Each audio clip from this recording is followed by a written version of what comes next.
তো অবশ্যই মানে মুকুলদা সাথে আমার আজকের সম্পর্ক নয়, দীর্ঘ বহুদিনের সম্পর্ক। সেই 2010-এর মাঝামাঝি থেকেই আমার যখন থেকে আমি ইন্ডিয়া খেলেছিলাম সেই থেকেই আমার মুকুলদার সাথে একটা সম্পর্ক। মাঠে আসতেন, বিভিন্ন জায়গায় দেখা হতো, বিভিন্ন প্রোগ্রামে দেখা হতো, ব্লাড ডোনেশন ক্যাম্প, পুজো পার্বণ।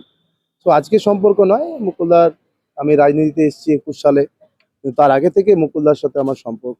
ওনার চলে যাওয়াতে আজকে মানে খুবই, যেভাবে গেলেন সেটা খুবই একটু খারাপ। আদারওয়াইজ একদিন না একদিন সবাইকে ছেড়ে চলে যেতে হয়, কিন্তু আহ, অবশ্যই এটা খারাপ লাগছে, খারাপ দিক।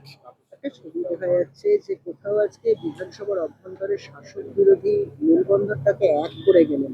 আপনাদেরকে শাসকের বিরুদ্ধে মুখ খুলতে গেলে এই বিধানসভা থেকেই আপনাদেরকে বারংবার ওয়াকআউট করতে হয়, বারংবার বিধানসভা দগ্ধ হয়ে ওঠে, সেই জায়গাতে আবার কোথাও মেলবন্ধন এক করে গেলেন।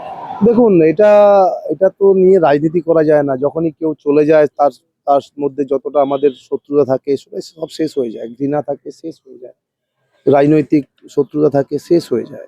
এটাই তো মানুষ, মানুষ সবার উপরে। এই জন্য কেন বলে দেখবে শুধু এটা শুধু শাসক বিরোধী কিংবা মুকুলদা এমএলএ ছিলেন, মন্ত্রী ছিলেন, কিংবা আমরা বিরোধী আছি, এটা ব্যাপার না। যে কোনো পাড়া গাঁয়ে এলাকায় দেখবে ভাইয়ে ভাইয়ে কারোর সাথে দীর্ঘদিন দেখা হয় না, মুখ দেখে না কেউ, পাঁচির দিয়ে দিয়েছে, কিন্তু যখন বিপদে পড়ে সেই লোকটা, তখন দেখবে সেই সব কিছু ভুলে গিয়ে তার কাছে যায়।